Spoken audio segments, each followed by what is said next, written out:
Hello and good morning everyone. I welcome you all at World's News Analysis.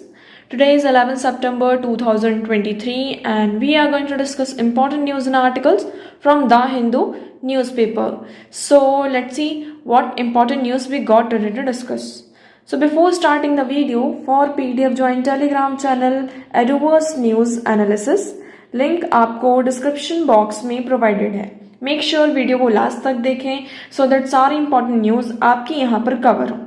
तो चलिए start करते हैं और देखते हैं आज हमें क्या क्या डिस्कस करना है.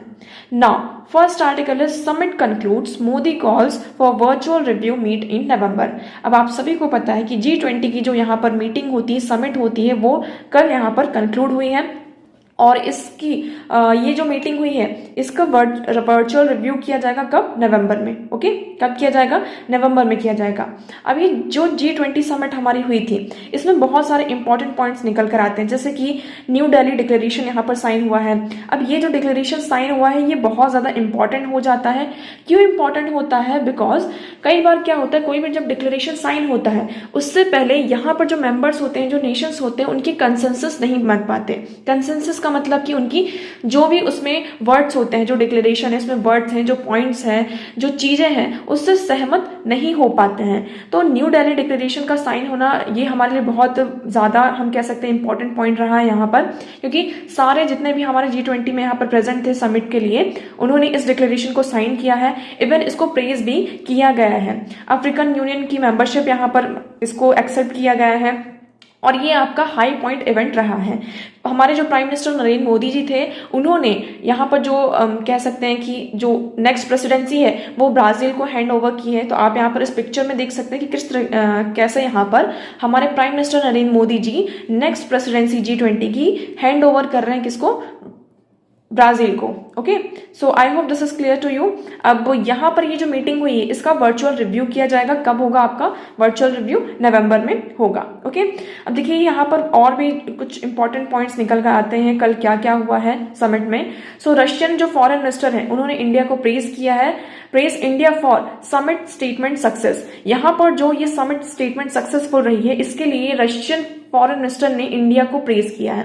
क्योंकि जैसे कि हम G7 की बात करते हैं, जब G7 की मीटिंग हुई थी तो जो पूरा जो पॉइंट था G7 का, जो पूरा एक तरीके से आप कह सकते हैं, वो कहाँ पर फोकस था? यूक्रेन क्राइसिस पर था.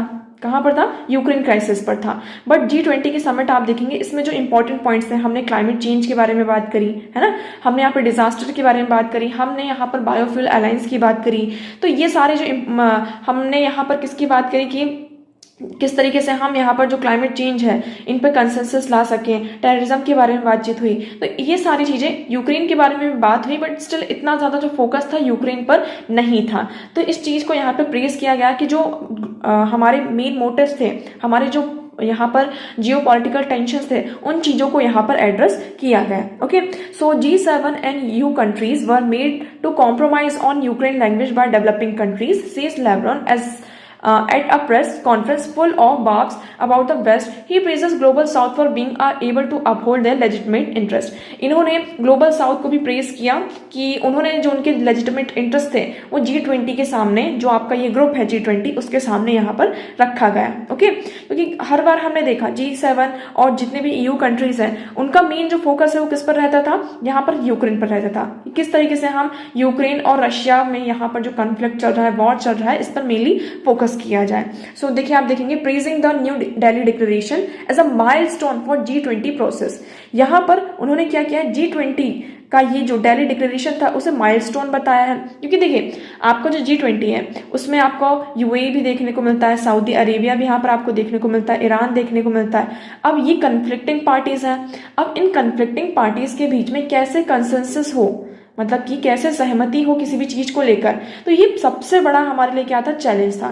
तो ये जो हमारा न्यू दिल्ली डिक्लेरेशन है इसको प्रेज किया गया. ये माइलस्टोन था जिसको यहाँ पर साइन भी हुआ है हमारा न्यू दिल्ली डिक्लेरेशन. आप यहाँ पर देखेंगे कि change to military and technical supply to India due to conflict. अभी यहाँ पर ये कहा गया है कि हमारे अभी थोड़े से चेंजेस हुए हैं किसमें, मिलिट्री और टेक्निकल सप्लाईज में, क्योंकि अभी भी रशिया और यूक्रेन का कन्फ्लिक्ट यहाँ पर चल रहा है।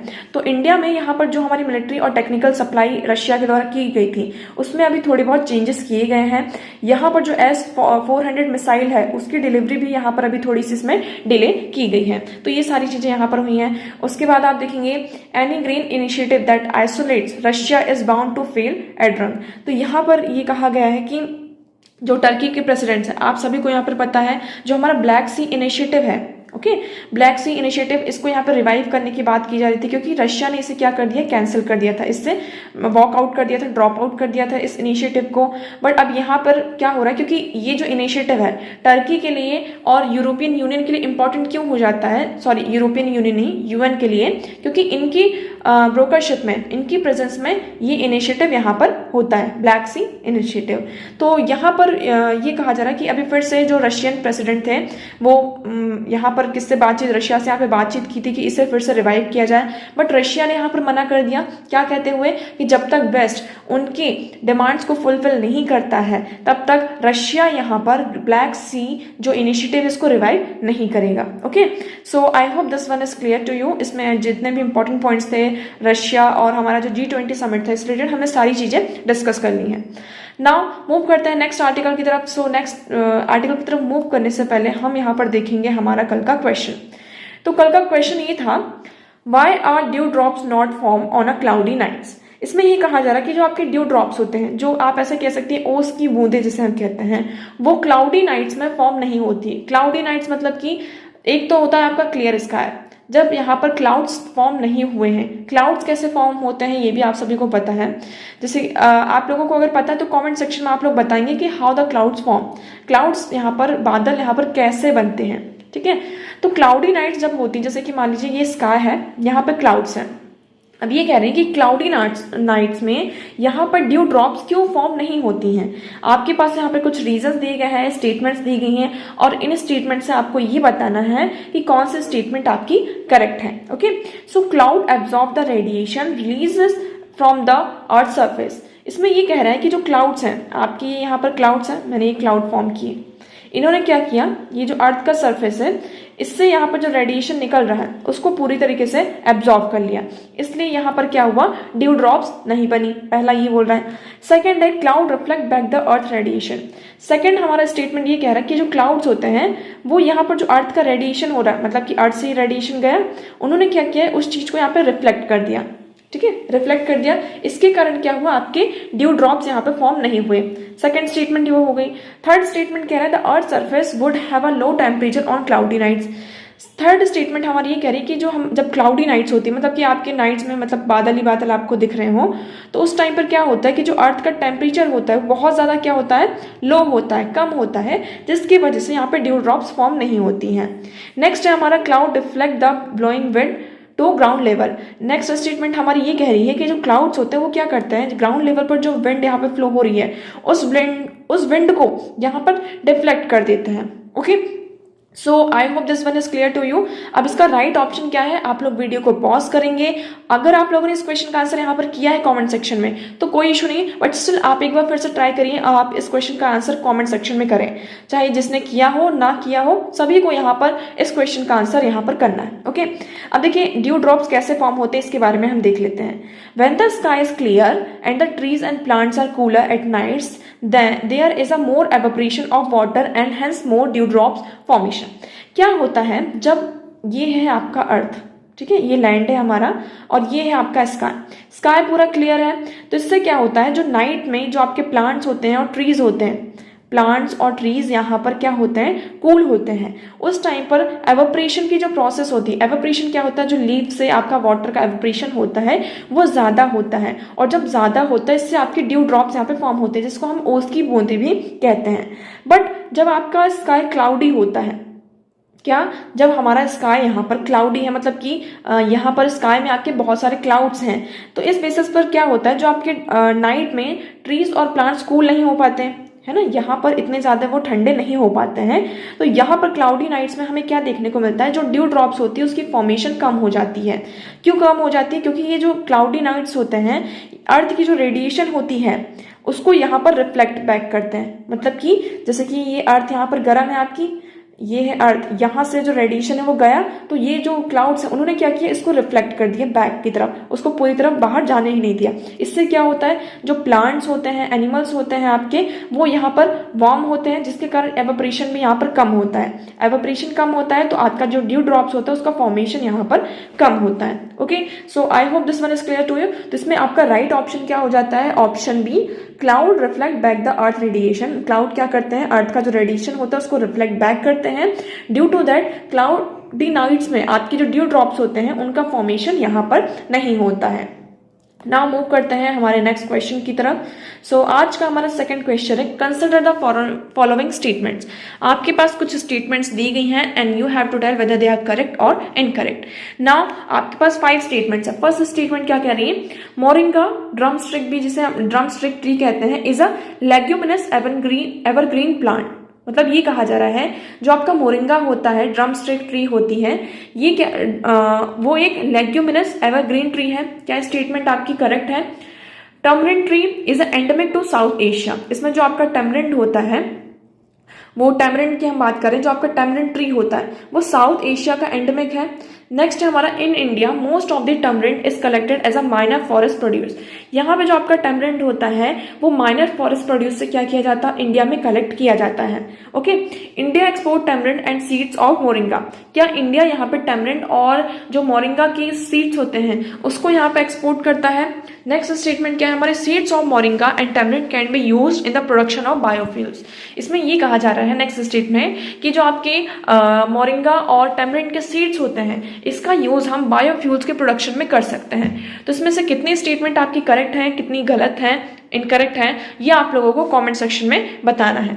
नाउ नेक्स्ट क्वेश्चन क्या है हमारा, कंसिडर द फॉलोइंग स्टेटमेंट। फिर से आपको यहाँ पर ये बताना है कि कौन सी स्टेटमेंट आपकी करेक्ट है एंड कौन सी incorrect. Now first statement is saying agricultural soils releases nitrogen oxide into the environment. इसमें ये कहा जा रहा है जो आपकी एग्रीकल्चरल सॉइल होती है वो एनवायरनमेंट में नाइट्रोजन ऑक्साइड को रिलीज करती है। किसको, नाइट्रोजन ऑक्साइड को यहाँ पर रिलीज करती है। तो क्या स्टेटमेंट आपकी करेक्ट है। नेक्स्ट हमारा, cattle releases ammonia into the environment. क्या आपके जो कैटल्स होते हैं, जैसे कि गाय हो गया, भैंस हो गई, बकरी हो गई, जितने भी कैटल्स होते हैं, ये इन्वॉल्वमेंट में अमोनिया को रिलीज करते हैं या नहीं करते हैं, ये आपको बताना है। तो ये स्टेटमेंट आपकी करेक्ट है या इनकरेक्ट, ये आप लोगों को बताना है। Third one is the poultry industry releases reactive nitrogen compounds into the environment. यहाँ पर जो आपकी पोल्ट्री इंडस्ट्री होती है, पोल्ट्री इंडस्ट्री की बात करें जहाँ पर आपके चिकन्स वगैरह इनको मतलब कि पोल्ट्री फार्म होता है, वो यहाँ पर क्या करते हैं, रिएक्टिव नाइट्रोजन कंपाउंड्स रिलीज करते हैं इनटू द एनवायरनमेंट। सो इसमें से कितनी स्टेटमेंट आपकी करेक्ट है, कितनी इनकरेक्ट, ये आप लोगों को कॉमेंट सेक्शन में बताना है। वीडियो को लास्ट तक देखिएगा, वीडियो के लास्ट में इस क्वेश्चन के आंसर आप लोगों को दिए जाएंगे। नाउ मूव करते हैं नेक्स्ट आर्टिकल की तरफ। सो नेक्स्ट आर्टिकल है हमारा आज का, स्टॉप टेकिंग क्लाइमेट। अब देखिए G20 की समिट हुई, G20 की समिट में हमने क्लाइमेट चेंज के बारे में बात की कि हमें किस तरीके से क्लाइमेट चेंज पर फोकस करना है। हमने फूड सिक्योरिटी के बारे में यहाँ पर बात करी, फूड सिक्योरिटी हुआ, और भी आपके हमने यहाँ पर बायोफ्यूल्स के बारे में बात करी कि हमें बायोफ्यूल्स का कैसे यूज करना है। हमने बायोफ्यूल्स अलायंस भी यहाँ पर क्रिएट किया, लॉन्च किया। नेक्स्ट हम बात करते हैं, हमने बायोफ्यूल्स में क्या था आपका, एथेनॉल ब्लेंडिंग की बात की गई है। किसकी, एथेनॉल ब्लेंडिंग की, कि पेट्रोल के साथ हम क्या करेंगे, एथेनॉल को ब्लेंड करेंगे, जिससे क्या होगा, आपका जो ग्रीन हाउस गैसेस है उसका एमिशन यहाँ पर कम होगा। अब ये सारी चीजें बातचीत हुई है, बट क्लाइमेट चेंज के साथ साथ आपको ये भी देखना होगा कि ड्यू टू क्लाइमेट चेंज यहाँ पर आपको बहुत सारे डिजास्टर और जो क्लैमिटीज हैं उसको भी फेस करना पड़ रहा है। किसको, जो आपके ये डिजास्टर्स हैं और क्लैमिटीज है। जैसे कि एग्जाम्पल आप ले सकते हैं, लैंडस्लाइड, फ्लड, है ना, यहाँ पर जो ड्रॉट आ रहा है आपका, ये यहाँ पर एक्सेसिव रेनफॉल, यहाँ पर बहुत ज्यादा जो आपकी रेनफॉल हो रही है, जिससे कि आपकी कहीं पर एक्सेसिव रेनफॉल हो रही है और कहीं पर रेनफॉल हो ही नहीं रही है। तो ये क्या है, आपके क्लैमिटीज हैं, डिजास्टर्स हैं, और इन डिजास्टर्स के कारण जो आपका फ्लड आता है, लैंडस्लाइड्स होती हैं। आप बहुत अच्छा एग्जाम्पल ले सकते हैं इस टाइम पे इंडिया का, कि अभी हाल ही फिलहाल में जुलाई में और अगस्त में आपको देखने को मिला था, नॉर्थ इंडिया में यहाँ पे कितना ज्यादा फ्लड आया था। ठीक है, तो यहाँ पर हमें बात फोकस करने की जरूरत है डिजास्टर की, कि हम किस तरीके से डिजास्टर को यहाँ पर टैकल कर सकते हैं। हमें यहाँ पर एक कंसेंसस बनाना होगा G20। और ये जो डिजास्टर की बात है वो सिर्फ इंडिया की प्रॉब्लम नहीं है कि सिर्फ इंडिया में ही डिजास्टर आते हैं। हाँ, ऑल्दो हम ये कह सकते हैं कि इंडिया डिजास्टर प्रोन कंट्री एक तरीके से है, बहुत सारे हमारे नेशन में ऐसे प्लेसेस हैं जो डिजास्टर प्रोन है, बट हम वर्ल्ड में देखें बहुत सारी कंट्रीज हैं जो भी अभी भी क्या है, डिजास्टर प्रोन है। तो ये जो क्लाइमेट चेंज हो रहा है, ड्यू टू क्लाइमेट चेंज यहाँ पर जो हमें डिजास्टर देखने को मिल रहा है, जो आपकी आपदाएं आती हैं, इनसे हम कैसे टैकल कर सकते हैं, इसके लिए हमें क्या करना होगा, कंसेंसस बनाना होगा। इसी के चलते आप देखेंगे the United Nations global stocktake report that was released just ahead of G20 meet. यहाँ पर यूनाइटेड नेशन की एक रिपोर्ट रिलीज होती है, इसका नाम है ग्लोबल स्टॉकटेक। तो इस रिपोर्ट को आपको याद रखना है, ठीक है। ये कब आपकी रिलीज हुई है, G20 की जब मीटिंग होने वाली थी उससे पहले हुई है। इसमें क्या है, set out the scope of challenges that awaited the major economies of the world even as it represented little beyond what is already known. इसमें ये कहा गया है कि हमें बहुत सारी चीजें पहले से ही पता है। अब देखिए, इसका जो स्टॉक टेक जो आपकी रिपोर्ट आई है, इसमें से जो मेन इसका डिस्कशन होगा वो कब होगा, हमारी 8th जो हमारी कॉन्फ्रेंस ऑफ पार्टीज, जो आपका 28 COP होगा, कहाँ होने वाला है, दुबई में होने वाला है। ये भी आप सभी को पता है, ठीक है। कब होगा ये, नवंबर में यहाँ पर होगा। तो ये नवंबर में जो आपकी 28 कॉन्फ्रेंस ऑफ पार्टीज की यहाँ पर मीटिंग होने वाली है, इसमें पूरा डिटेल और डिस्कशन होगा। बट स्टिल यहाँ पर ये कहा गया है कि G20 के साथ भी हमें क्या करना होगा, जो हमारा पेरिस क्लाइमेट एग्रीमेंट हुआ था, जिसमें ये कहा गया था कि अर्थ का जो टेम्परेचर है वो 2 डिग्री सेल्सियस, मतलब कि 1.5 डिग्री सेल्सियस से ज्यादा नहीं होना चाहिए। अगर ये हो जाता है तो हमको इसके इरिवर्सिबल इम्पैक्ट देखने को मिलेंगे। तो हम किस तरीके से यहाँ पर डोमेस्टिक लेवल पर यहाँ पे चीजें ले सकते हैं कि हम मेजर्स ले सकते हैं जिससे कि हम क्लाइमेट चेंज को क्या कर सके, मिटिगेट कर सके। हम ग्लोबल रिडक्शन की बात करते हैं, ग्लोबल हाउस जो आपका ग्रीन हाउस गैसेस है उसका एमिशन अगर हमने 2030 तक हमें कितना करना होगा, 43% करना होगा।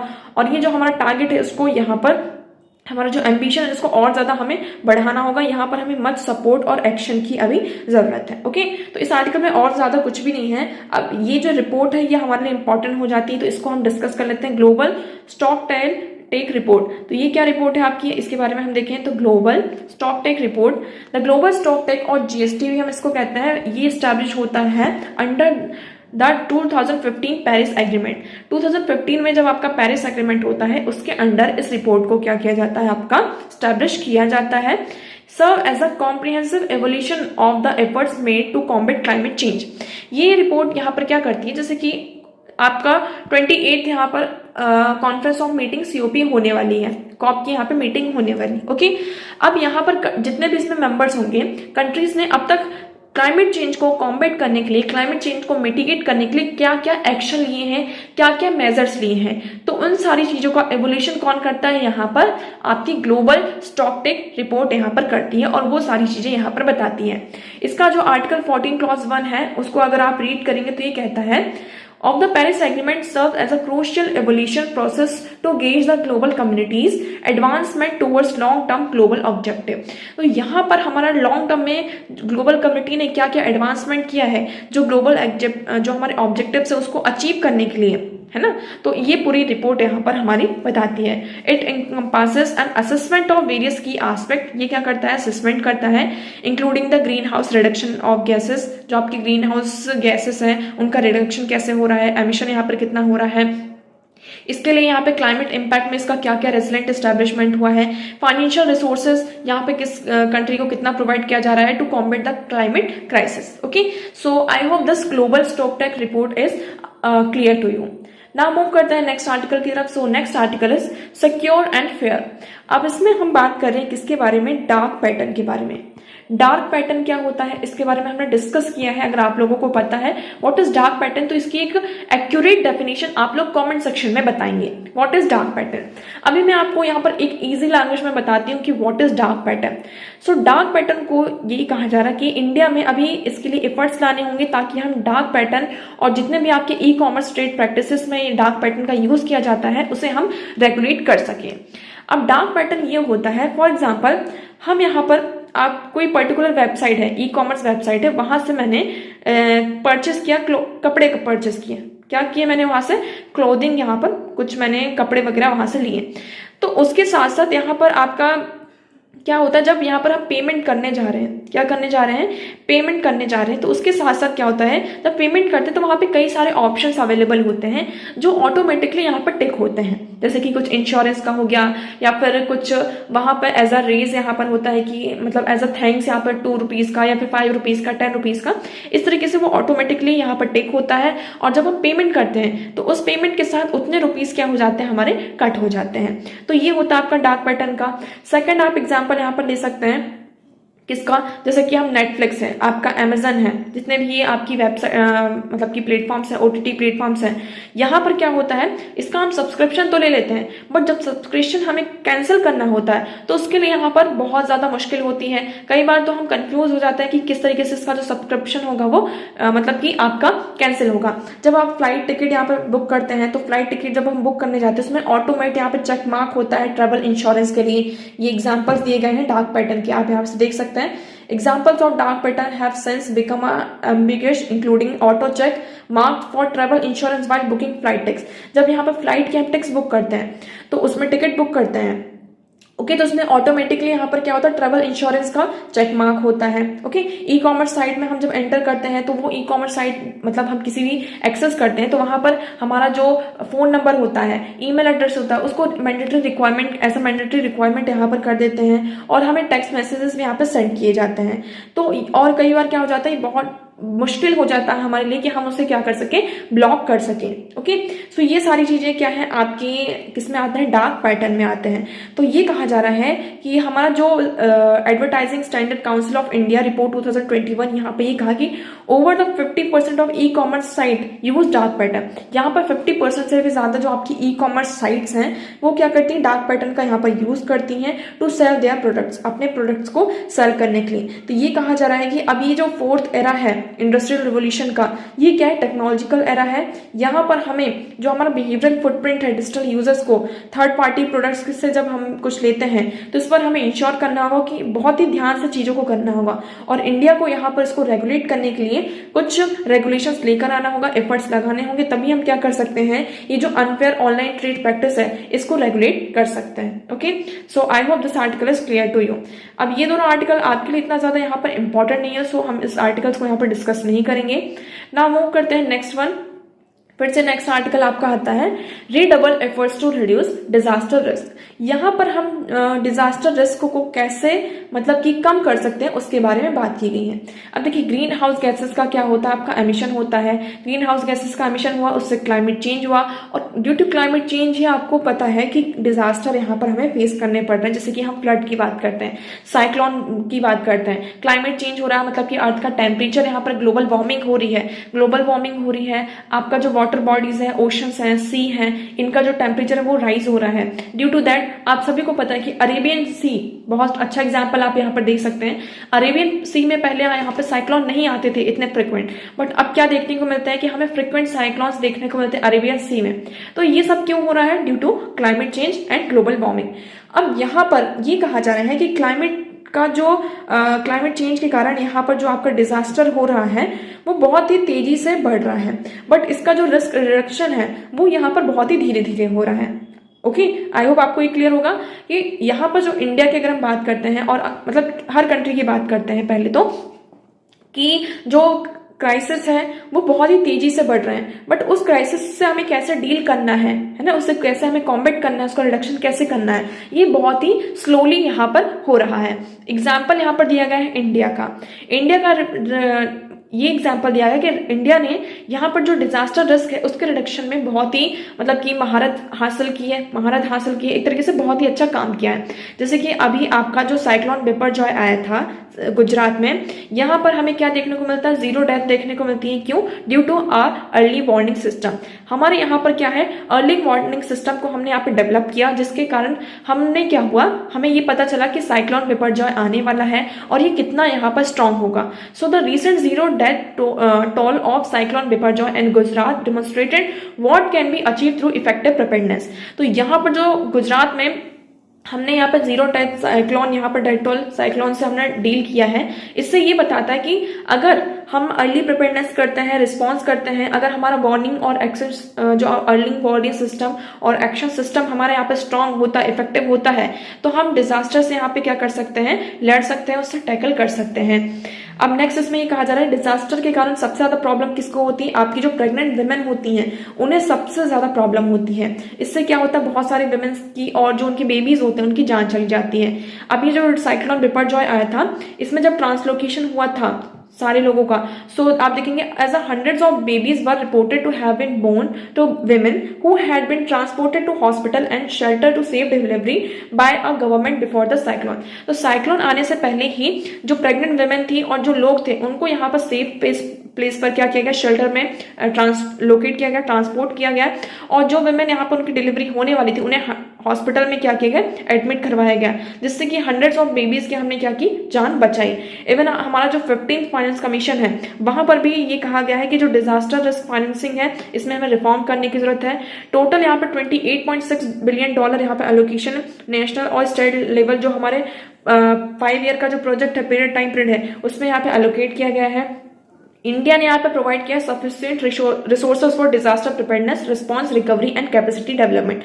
हमारी गवर्नमेंट ऑफ इंडिया पहले कैसा था कि जब कोई काम हो जाता था, जैसे डिजास्टर आ गया है, उसके बाद यहाँ पर रेस्क्यू ऑपरेशन, ये सारी चीजें होती थी।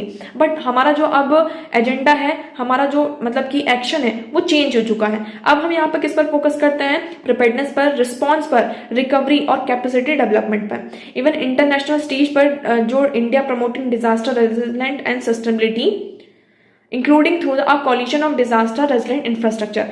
ग्लोबल लेवल पर भी यहाँ पर हम ग्लोबल पार्टनरशिप कर सकते हैं, जिससे हम एक रेजिलेंस इंफ्रास्ट्रक्चर बिल्ड करके जो नेशनल डिजास्टर है ना, उनसे टैकल किया जा सकता है। इंडिया का यहाँ पर नेशनल डिजास्टर रिस्पॉन्स फोर्सेस भी हैं जो आपके डोमेस्टिक डिजास्टर आते हैं उसको रेगुलरली यहाँ पे डिप्लॉय करती हैं। ओके, इंडिया की बात करते हैं। इंडिया के पास G20 प्रेसिडेंसी है, तो इसमें यहाँ पर 5 डे स्ट्रीम मतलब की जो डिजास्टर रिस्क रिडक्शन है, इसके लिए यहाँ पर एक disaster risk reduction working group भी बनाया गया है, जिसमें हम किसके साथ अलाइन है, ये हमारा जो सस्टेनेबल डेवलपमेंट गोल है और जो भी हमारे शेयर प्रायोरिटीज हैं, तो इसके लिए इस ग्रुप को क्या किया गया है, आपका बनाया गया है, जिससे कि सारी कंट्रीज एक साथ मिलकर डिजास्टर जो हमारा डोमेस्टिक डिजास्टर है उसको यहाँ पर रिस्पॉन्स कर सके। इवन हमारे स्टेट वाइज क्या है, हम यहाँ पर देखेंगे स्टेट वाइज आपके बहुत सारे प्रोग्राम्स हैं जो स्टेट वाइज क्या करते हैं, डिजास्टर को कैसे टैकल करना है यहाँ पर काम करते हैं। ओके, सो इसमें देखिए एट द एंड यही कहा गया है कि disaster risk reduction working group क्या बन सकता है, एक अपॉर्चुनिटी हो सकती है जिससे हम फ्यूचर को डिजाइन कर सकते हैं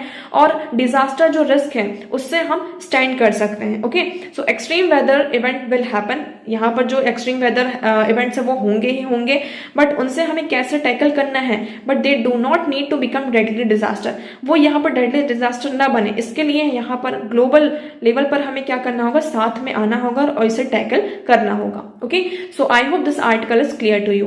नाउ मूव करते हैं नेक्स्ट आर्टिकल की तरफ। सो नेक्स्ट आर्टिकल है हमारा on the crime of false promise to marry. अब आप सभी को पता है यहाँ पर हमारा जो भारतीय न्याय संहिता, इसका जो सेक्शन 69 है वो ये कहता है identified sexual intercourse on false promise of marriage as an offence. यहाँ पर क्या कहता है भारतीय न्याय संहिता का सेक्शन 69 कि अगर मतलब कि दो पार्टी, यहाँ पर एक मेल है और ये फीमेल है, ये आपस में क्या करते हैं, यहाँ पर कॉन्सेंट मतलब कि कंसेंट है इनका कि हम क्या करते हैं यहाँ पर सेक्स करेंगे। ठीक है, और किस बेसिस पर यहाँ पे कंसेंट मिला है, ये जो कंसेंट मिला है मेल पार्टनर ने ये कहा है फीमेल पार्टनर को कि मैं तुमसे शादी करूंगा, तो इस बेसिस पर फीमेल का क्या मिल जाता है, उसको कंसेंट मिल जाता है और उस बेसिस पर ये क्या करते हैं, फिजिकल रिलेशनशिप में आते हैं। ओके, आई होप इतना क्लियर हुआ। But after the physical relationship यहाँ पर क्या होता है कि मेल पार्टनर ने ये जो अपना प्रॉमिस था शादी का उसको तोड़ दिया, ब्रेक डाउन कर दिया, उसने शादी नहीं की। तो यहाँ पर क्या हो सकता है, क्या है सेक्शन, अगर ऐसा कुछ होता है तो यहाँ पर जो ये मेल है, ये जो पर्सन है, इसको 10 साल की क्या होगी, सजा होगी, इसको ऑफेंस माना गया है और उसे 10 साल की सजा होगी। तो ये इस आर्टिकल में आइडेंटिफाई किया गया है। तो आपको यहाँ पर ये देखना है, ध्यान से सुनिएगा आप इसको, कि जो सेक्शन 69 है वो ये कहता है कि यहाँ पर क्या हो रहा है, जो कंसेंट लिया गया है, क्या कंसेंट लिया गया है, किस बेसिस पर लिया गया है, कंसेंट अगर आपने फॉल्स प्रॉमिस किया है किसी भी चीज को लेकर, इसमें दो प्रोविजन है। पहला यहाँ पर प्रोविजन ये है कि फॉल्स प्रॉमिस ऑफ एम्प्लॉयमेंट, अगर आप एम्प्लॉयमेंट का फॉल्स प्रॉमिस करते हैं, प्रमोशन का करते हैं, या फिर शादी का यहाँ पे फॉल्स प्रॉमिस करके फीमेल पार्टनर से क्या ले रहे हैं, आप कंसेंट ले रहे हैं। ठीक है, मतलब कंसेंट दोनों का है, लेकिन आपने कंसेंट किस बेसिस पर लिया है, ये आपका क्या है, ऑफेंस है। और आफ्टर द फिजिकल रिलेशनशिप आपने क्या किया, उस चीज को ब्रेक डाउन कर दिया, जो प्रॉमिस था आपका उसको ब्रेक किया। इस बेसिस पर क्या होगा, जो मेल पार्टनर को 10 साल की क्या होगी, सजा होगी। तो कुछ लोगों ने इसको क्रिटिसाइज भी किया है कि सिर्फ मेल के लिए क्यों है, फीमेल के लिए क्यों नहीं है, फीमेल भी तो यहाँ पर कर सकती हैं। और कई बार ये होता है कि मेल और फीमेल को ये पता होता है, भले उन्होंने कंसेंट लिया है, इवन सुप्रीम कोर्ट ने भी ये कहा है कि कंसेंट तो लिया है, बट अगर मान लीजिए आप सभी को पता है कि इंडिया में जो आपकी इंटरकास्ट मैरिज होती है, इसमें यहाँ पर बहुत सारे जो पेरेंट्स होते हैं वो उससे एग्री नहीं होते हैं। अगर आप लोगों को ये पता है कि आप लोग एक सेम कास्ट से बिलोंग नहीं करते, बट स्टिल यहाँ पर प्रॉमिस किया गया हो शादी का और उस बेसिस पर कंसेंट लिया गया हो, और उसके बाद आप क्या हो रहे हैं, सेक्सुअल रिलेशनशिप में आ रहे हैं, तो यहाँ पर फीमेल पार्टनर की भी गलती है। क्यों? क्योंकि आपको यहाँ पर ऑलरेडी पता था कि यहाँ पर आपकी फैमिली नहीं मानेगी। तो इस बेसिस पर फिर क्या होगा, ये एक तरीके से क्या है, जो मतलब एक्ट है वो आपका क्या है, आपका सेक्शन है वो बहुत ज्यादा बायस भी हमें देखने को नजर आता है। सो इन 2016 एक्चुअली ये आपका जो सेक्शन है वो क्यों आया है, यहाँ पर 2016 की एक क्वार्टर रिपोर्ट आई जिसमें कि रेप के जो केसेस रजिस्टर हुए थे दिल्ली में, उसमें फॉल्स प्रॉमिस ऑफ मैरिज का बहुत बड़ा प्रोविजन था। मतलब कि बहुत सारे जो केसेस थे वो इसी से रिलेटेड थे, इसलिए इसी के चलते यहाँ पर इस सेक्शन को भी हम कह सकते हैं लेकर आया गया है। नेक्स्ट इसमें ये भी है कि the false promise of marriage will attract only when a man makes a promise to marry a woman with the intention of breaking it for the purpose of getting her consent and sexually exploiting her। तो ये भी कहा जा रहा है कि जो false promise of marriage है, शादी का जो झूठा वादा है, ये सब कंसेंट के लिए किया गया हो कि हाँ कंसेंट के लिए हम कर सकते हैं, जिससे हम जो वुमेन है उसको सेक्सुअली एक्सप्लॉइट कर सकते हैं। तो इसमें देखिए अभी ये एक्ट जो है वो बिल है वो एक्ट नहीं बना है। फर्दर यहाँ पे क्या चीजें निकल कर आती है उसको हम फर्दर डिस्कस करेंगे। मूव करते हैं नेक्स्ट आर्टिकल की तरफ। So next article is okay now Apple country gate ground ready for cannabis cultivation. अब एप्पल कंट्री मतलब कि यहाँ पर किसकी बात की जा रही है, हमारी हिमाचल प्रदेश की। हिमाचल प्रदेश में ये कहा जा रहा है कि जो कैनबिस का आपका कल्टीवेशन है उसके लिए हम क्या करेंगे, इसे लीगलाइज करेंगे। क्या करेंगे, इसे लीगलाइज करेंगे। 2017 में उत्तराखंड ने इसे क्या कर दिया था, लीगलाइज कर दिया गया था। ठीक है, कि हम क्या करेंगे, कैनबिस का कल्टीवेशन करेंगे। अब इसको आप यहाँ पर किसमें एक एथिकल पर्सपेक्टिव से देखेंगे और सोशल इशू की तरफ इसे देखेंगे as a topic. Social issue वाला जो हमारा टॉपिक होता है उसमें देखेंगे। एक्चुअली इसमें ये कहा जाता है कि अगर हम कैनबिस अगर आप इसका हिंदी फॉर्म देखें तो जो आपका भांग जिसको हम कहते हैं, है ना, तो इसको जो हेम्प का क्या होगा, प्रोडक्शन किया जाएगा। ये कहा जाता है जो कैनबिस का हेम्प होता है और जो उसकी लीव्स होती हैं, इसका यूज हम किस में करेंगे, मेडिकल पर्पज में करेंगे। किसमें करेंगे, आपका जो मेडिकल पर्पज है इसमें इवन ये भी डिस्कवरी हुई है कि इसका हम अगर यूज करते हैं तो हम कैंसर को भी क्या कर सकते हैं, ट्रीट कर सकते हैं। सो हम किसकी बात कर रहे हैं यहाँ पर, जो हमारा narcotic drug and psychotropic substance NDPS act 1985 है, ये यहाँ पर क्या करता है, जो hemp is a botanical class of cannabis sativa grown specially in the industrial and medical use. इसको हम यूज कर सकते हैं, ग्रो कर सकते हैं फॉर द इंडस्ट्रियल और मेडिकल यूज के लिए। ये कहाँ पर प्रोड्यूस होता है, आपका हिमाचल प्रदेश में। इलीगली अभी होता है, ठीक है, तो इसे लीगलाइज करने की बात की जा रही है। इससे क्या होगा, अभी देखिए इसका प्रोडक्शन तो हो ही रहा है, बट स्टेट को क्या इसका रेवेन्यू मिल रहा है, नहीं मिल रहा है। तो अगर हम इसे लीगलाइज करते हैं तो स्टेट को इसका रेवेन्यू भी मिलेगा, ठीक है, और इसका हम मेडिसिनल जो आपका मेडिकल पर्पज है इससे भी आपका क्या होगा, वो चीज फुलफिल होगी। यहाँ पर इसका जो एक सेक्शन है जो ये लीगलाइज करता है कि स्टेट क्या कर सकते हैं, अकॉर्डिंग टू देयर चॉइसेस इसको लीगलाइज और इलीगलाइज कर सकते हैं। तो ये स्टेट के ऊपर डिपेंड करता है। ओके, इसके हम अगर हम और बात देखिए, section 10 clause A sub clause 3 of the act empowers the state to make rules regarding the cultivation of any cannabis plant, production, process, transport, consumption, use and purchase, sale, consumption of cannabis except चरस।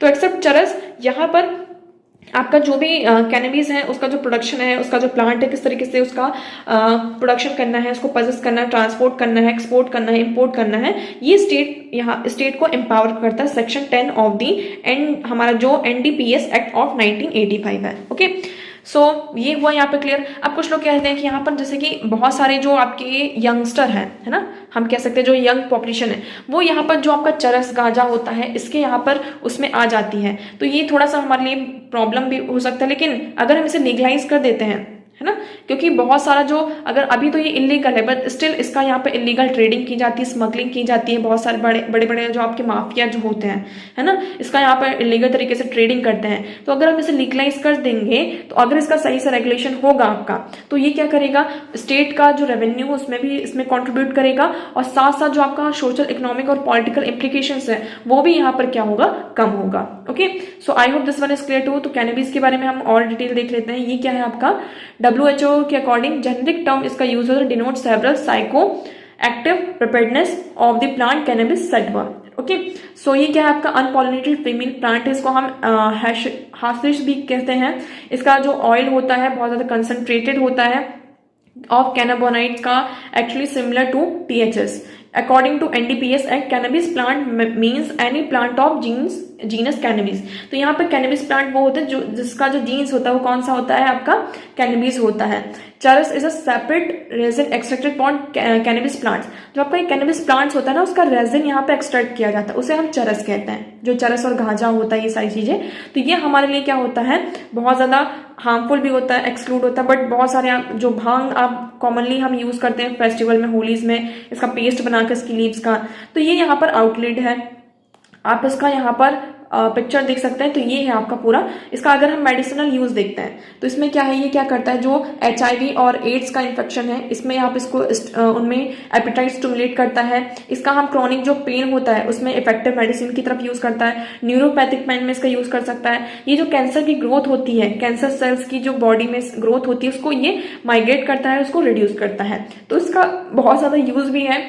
इसका जो hemp होता है इसको fibre boards और furniture में use किया जाता है। इसका जो हेम्प होता है फैब्रिक और टेक्सटाइल इंडस्ट्री में यूज किया जाता है। ऑयल, केक और फूड एंड बेवरेजेस बनाने में भी इसका यूज किया जा सकता है। तो अगर हम इसके यूजेस देखें तो बहुत ज्यादा है, इसलिए ये कहा जा रहा है कि हिमाचल प्रदेश इसे क्या करेगी, अब लीगलाइज करेगी। Okay, so I hope this one is clear to you. तो that's for all today. I hope आपको सारी न्यूज एंड आर्टिकल्स यहाँ पर क्लियर होंगे। अब हम मूव करते हैं हमारे क्वेश्चन की तरफ। तो आज का हमारा क्वेश्चन था, देखिए क्वेश्चन नंबर 2 का आंसर आप लोगों को कमेंट सेक्शन में करना है। इस क्वेश्चन का आंसर आप लोगों को कर दिया जाएगा।